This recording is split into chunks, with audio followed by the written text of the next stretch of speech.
welcome to this lecture. This is our lecture.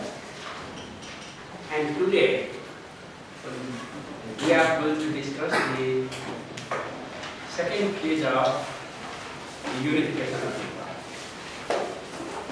And this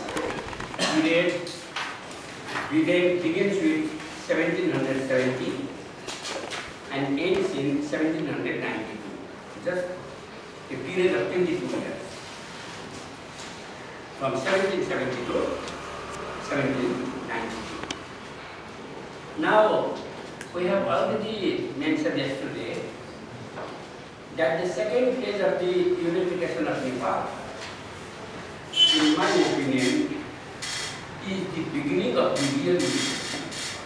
Because before 1770, or to say up to the conquest of Bhaktapur,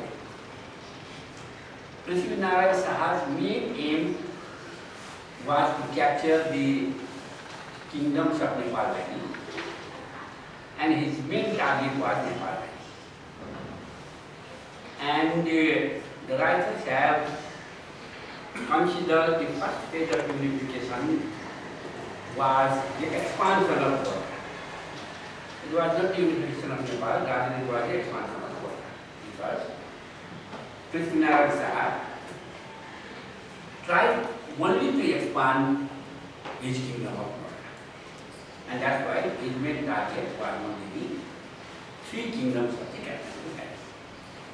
But after the conquest of the Caspian Valley in 1760, a kind of feeling arose in the minds of PrithiviNarayan and also among the commanders of him, that some sort of activities should be done through which the newly conquered area could be protected, could be preserved.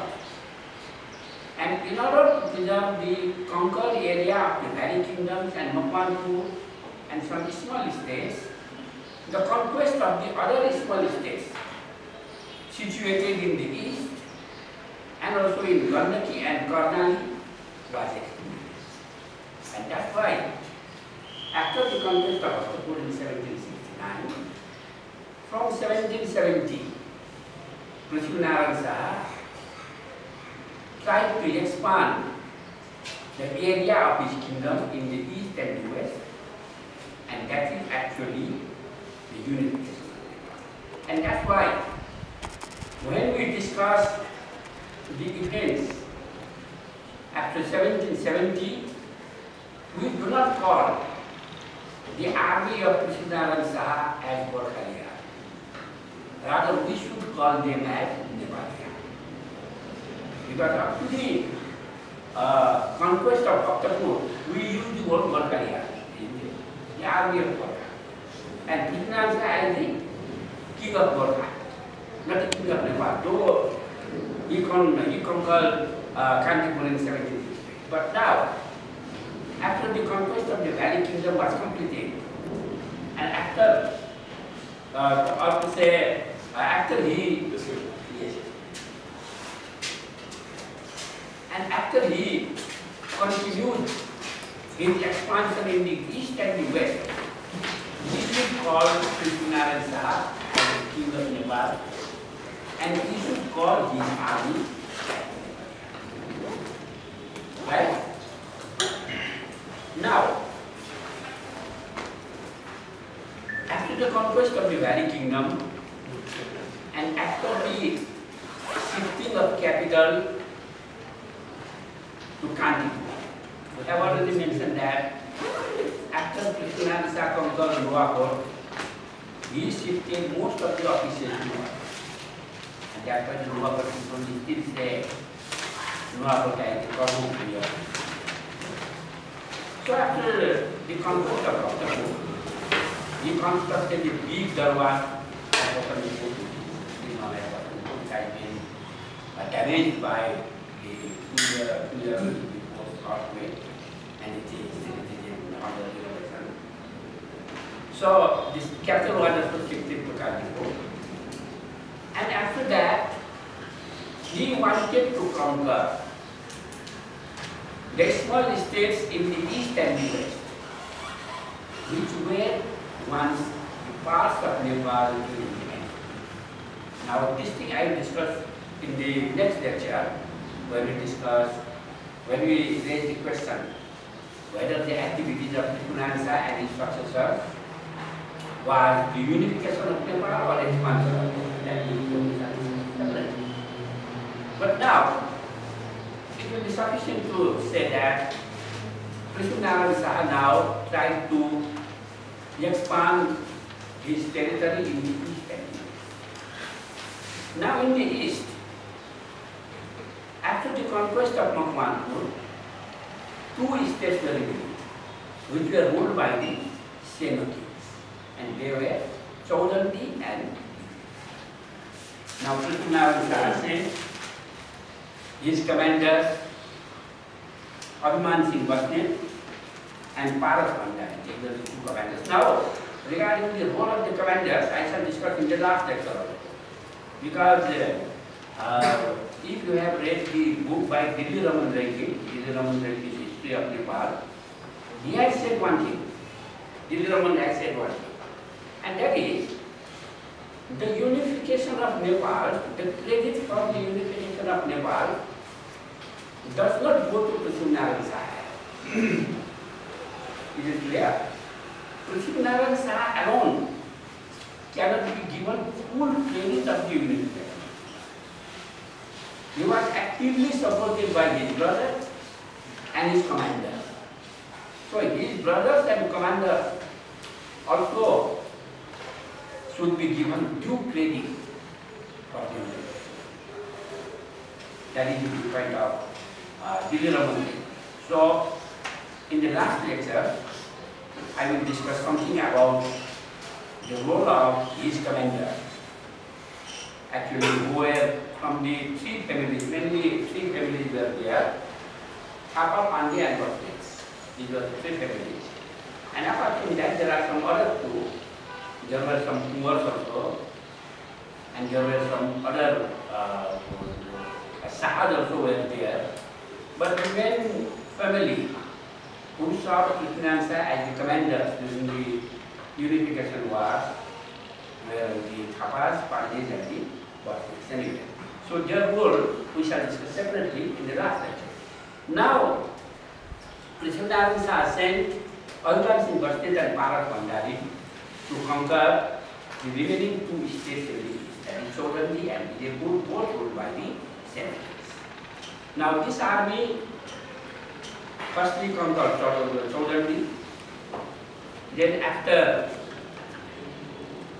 Chaudandi was conquered, its king, Karnasen, fled away to Vijaypur, and in Vijaypur, there were powerful ministers.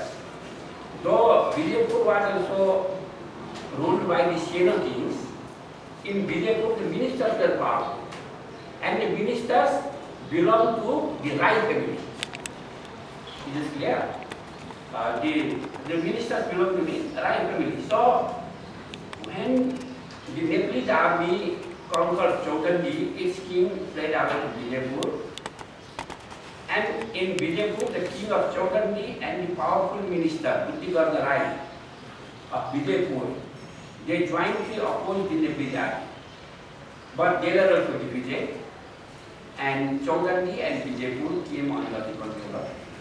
But both Karnasen and Buddhigarna Rai, they fled away to British territory, and they could not be lost. They could not be chased out this time. Later on, they were arrested. I will discuss that. So in this way, PrithiviNarayan's eastern campaign was quite successful. And that's why by the time PrithiviNarayan died, the eastern political boundary of Nepal was extended up to this time, even larger than today. Today's boundary is only beach, but at that time, a little more was there, and it was extended up to this territory. But in the west, PrithiviNarayan Sahab could not move even an inch across the Gorkha. And that's why, after the conquest of the Valley Kingdom, PrithiviNarayan Sahab also sent his army to conquer the Chovis. Now there is one substantial difference between PrithiviNarayan Sahab's move earlier and PrithiviNarayan Sahab's move after the conquest of Pakistan towards the Chovis. Now, before the conquest of the valley kingdoms of Kathmandu, PrithiviNarayan Sahab dealing with the Chovis states was quite defensive. It is clear. PrithiviNarayan Sahab never thought of conquering the Chovis. He only wanted that the Chovis states should not disturb PrithiviNarayan Sahab's move to conquer the kingdoms of the Himalaya. That's why his position against the Chovis states was quite defensive. He only wanted to defend Gorkha and to conquer the states from the hands of the Chovis. But now, the policy of PrithiviNarayan Sahab towards the Chovis states was offensive. Now, PrithiviNarayan Sahab wanted to conquer the Chovis. It is clear.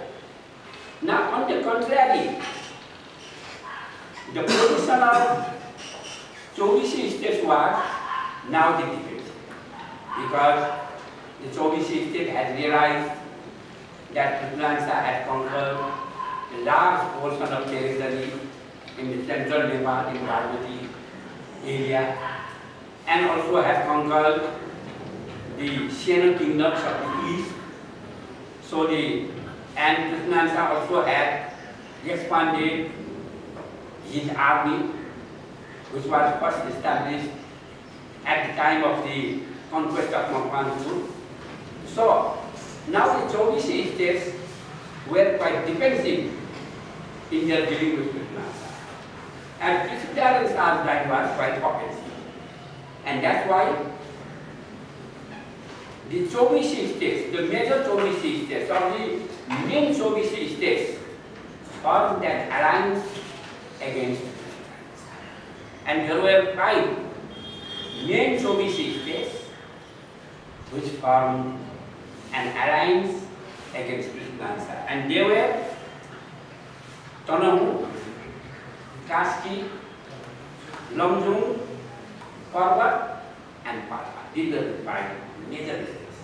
Regarding the other states, they were very small states. They were the minor principalities, and the major powerful states among the Chovis were these 5: Palpa, Parvat, Tanahu, Kaski, and Lomjung.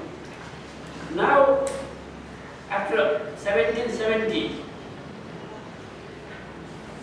PrithiviNarayan Sahab, yes.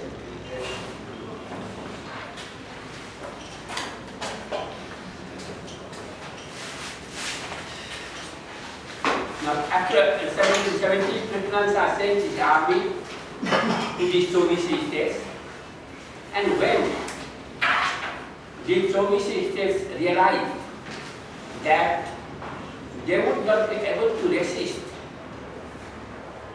the Nepalese army single-handed, gave up that.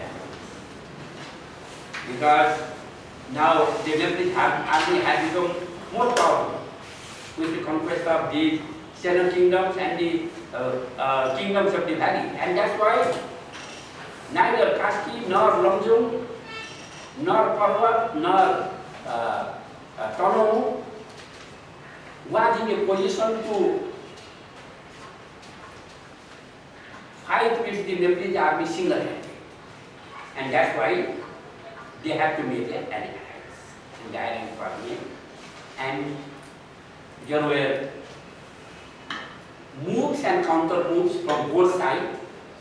You know, now I don't want to discuss all these moves and counter moves, but it is sufficient to say that sometimes PrithiviNarayan assured Kaski against Namjung and got their support.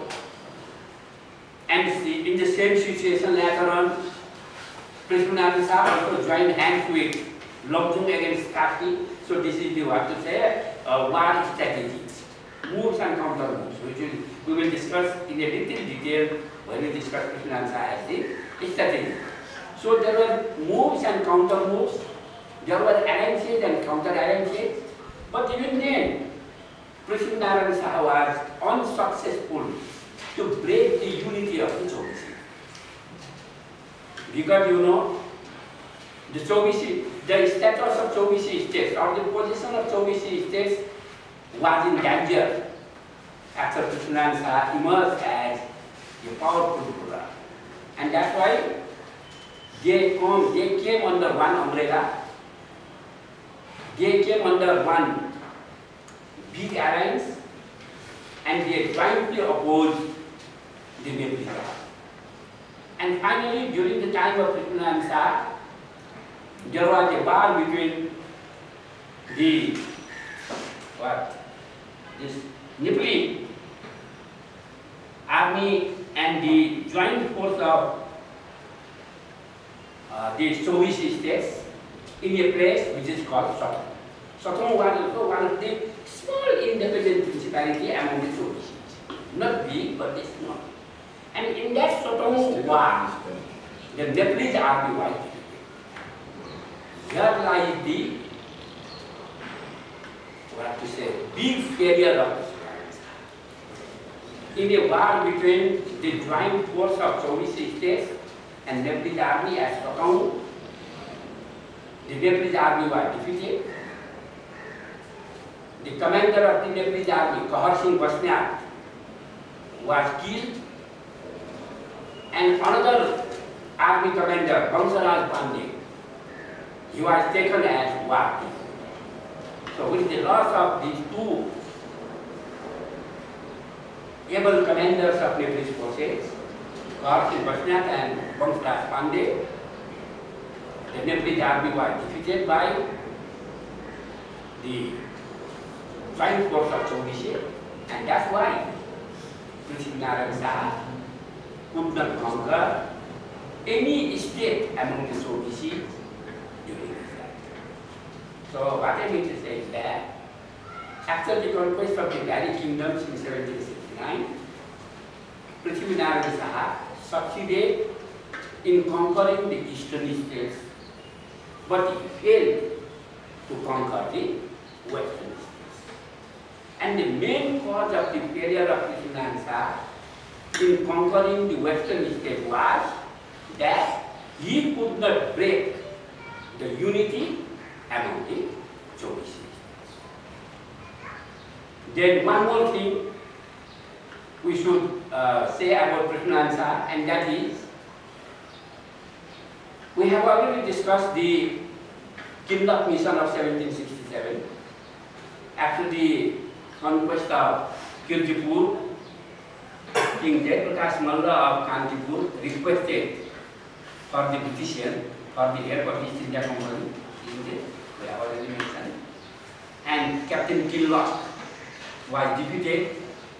That also we have already mentioned. But though Captain Kinloch was defeated by the Bharatiya at that time in 1767, Captain Kinloch had controlled some of the areas between Persia and Moghul. Some of the areas were controlled by this British army, this East India Company army, and they were under Kinloch for some years. And now PrithiviNarayan wanted to get them back. And in order to get them back, he was not in a position to fight with the company's army. And there was negotiation between East India Company and PrithiviNarayan, and the East India Company demanded 15,000 rupees as compensation for that area, and that was paid by PrithiviNarayan, and the areas which were controlled by Killa within Persia and Mortari became the part of it. Is it clear? So these were the three achievements of Prithvinarayan Saha after the conquest of the Valley Kingdom. First, two achievements and one failure. One is the conquest of the Eastern Kingdom, Saudarya and Vijayapur. Then second, the restoration of the area between Persia and Mortari, which were held by Captain Killa. And third was his failure in conquering the Soviets. So this was the position during the time of Prithvinarayan Saha. Now after Prithvinarayan Saha, in 1775, he died. Prithvinarayan Saha died in 1775, and he was succeeded by his son Pratap Singh. Now Pratap Singh ruled only for less than 3 years, only 2 years and 10 months, from 1775 to 1777. Yes, between Persia and Mortari in the Tara area. So he could rule only for 2 years and 10 months. That's why his contribution in the unification of Nepal was not so much. And more than that, you know, when he was the king, he had some kind of clash with his brother, Babu Saha. Now, I don't want to discuss the conspiratorial politics inside the Nepalese world between the king and his brother, but the clash between Pratap Singh and Bahadur Saha, because of the clash between these two brothers, the unification war lagged behind. There was no considerable development in the unification of Nepal after the death of the and Pratap Singh Saha ruled for less than 3 years. But even there are some the contribution of Pratap Singh, though little, should not be completely ignored. And the first contribution of this Pratap Singh Saha during his short tenure of period was a treaty with Tibet. This is one thing. Now, I have to give a brief background of this treaty. Now, we have, I think in the very first lecture I have mentioned that during the time of Pratap Malla, there was a treaty between Kantipur and Tibet, isn't it? I have mentioned. And according to which Nepal used to mint coins for Tibet, and Tibet would circulate those Nepalese coins in the Rasa market. That I have discussed. We have discussed. Alright. Then what happened, you know? The Nepalese king said, later on, the Nepalese king sent debased coins, mixed coins, not pure silver coins. You know. In the beginning, the Nepalese government sent pure silver coin, and the Tibetan government would pay those coins with silver or gold, and a kind of commission, some percentage of commission was to be received by the Kandipur king, and that was the economic benefit for the Katong kings. But later on, you know, the Nepalese kings sent a kind of mixed coins. And those mixed coins, what happened, you know, after its circulation for 4 or 5 years, these coins turned to be black. If that was the pure silver coin, it would remain white all through the year. But since it was not a pure silver coin, and it was mixed with some inferior type of material in that coin, they turned to be black, and they were called as Karamu. The Tibetans would call them as Karamu. And the Tibetans, when Prithvinarayan Saha conquered the Valley kingdoms, had already conquered, the Tibetan government demanded that Prithvinarayan Saha should take back all those mixed coins and supply the new coins in the same ratio. For example, if there are suppose 5,000 black moors, then Prithivinarayan has to take back all those 5,000 black moors and supply new silver coin amounting to 5,000 numbers. But that was a great loss for Prithivinarayan. And Prithivinarayan replied that, well, now the future coins will be pure silver.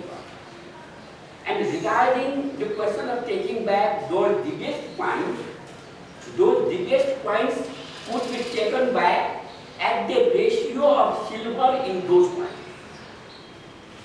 Is it clear or not? That means, suppose the one more has the weight of 1 tola, for example. And in that 1 tola, half tola may be pure silver and half tola may be other materials. And Prithivinarayan wanted that if the Tibetan government supply 2 such debased coins, he will supply 1 pure silver. And that was a great loss to the Tibetan government. So there lies the question of discord, question of conflict between Prithivinarayan and the Tibetans. And that problem was solved.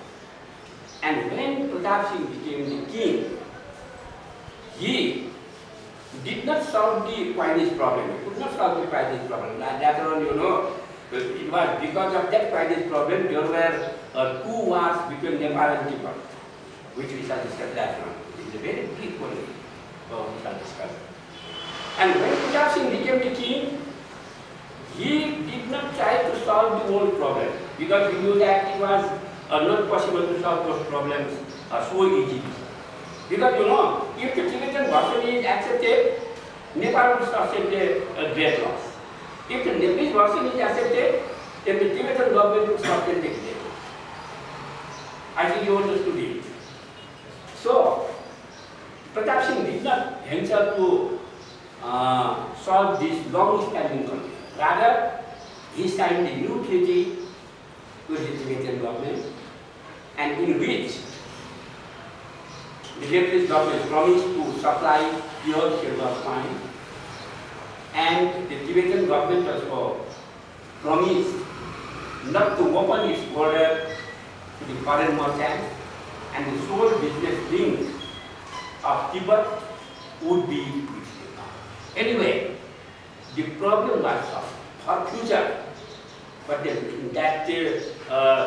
problem of the debased coins, problem of the mixed coins was still there, but even then, Pratap Singh at least solved the problem between Nepal and Tibet for future business transactions. This is the important contribution of Pratap Singh. Then the second one was that after the conquest of Saudari and Vijay, we have already mentioned earlier that Karan Singh and Buddhi Rai fled away to British territory. Now it was during the time of Pratap Singh Saha that the Nepalese army secretly entered into the British territory and brought back Buddhi Rai, because Karan Singh had already died. And that powerful minister who was planning to interfere in the Vijaypur and Saudari affairs from the British territory, he was arrested and brought back to Vijaypur, and he was captured. He was put. And apart from that, earlier, a small portion of Nepalese land, which we now call Iran. Do any one of you belong to Iran? Alright. Now that part of Nepal, eastern Nepal, Iran, that was ceded to Sikkim by Vijaypur. That means Sikkim had conquered that part, Iran, from Vijaypur. But now, when Buddhi Rai was arrested and given capital punishment, Nepal demanded the restoration of Iran from Sikkim, and the Sikkim government had no option rather to surrender that part that is Iran. So Iran also came under the control of Nepal. So this is the second contribution of Pratap Singh Saha. And the third contribution of Pratap Singh Saha was that in the Chittagong area there were two important forts which were known as this Kabilaspur and Sumeshwar Gully. Kabilaspur Gully and Sumeshwar Gully. And these two forts were under the control of Tanong. And these two forts were significant for Nepal because it connects Nepali territory with the British territory. British territory means Indian territory. So these two gullies were also conquered by Nepal during the time of Pratap Singh Saha. So this is the third contribution of Pratap Singh Saha. And that's the, so now we only have to say that though the reign of Pratap Singh Saha was very short, it was less than 3 years, but still then some minor contributions were made by him. Isn't it? Because the commercial issue with Tibet was solved, at least for future. Then the person who was planning or who was intriguing against Nepali forces at Chaudhary and Vijaypur, he was taken back and given capital punishment. And third was Nepal also captured the two forts which were on the Tanong. These two forts were conquered, and with the conquest of these two forts, there was a direct connection between Nepalese territory and the. That is a very big thing, you know. Otherwise, if that territory, if those territories were not conquered, the southern border of Nepal would not touch the Indian territory. And that's why it was a big achievement. So these were the minor but important achievements of Pratap Singh. Now after Pratap Singh, another major role in the unification of Nepal was played by Raj. And now, just to give you a very brief background of the political scenario of Nepal at that time, just to give you a very brief background. After the death of Pratap Singh Saha, his 2-year-old son, or 2.5-year-old son, Rana Bahadur Saha came. Now he was a minor king. And when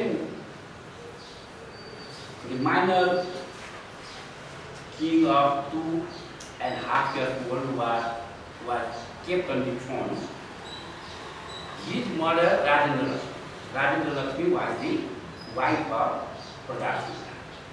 She was the queen of Pratap Singh Saha.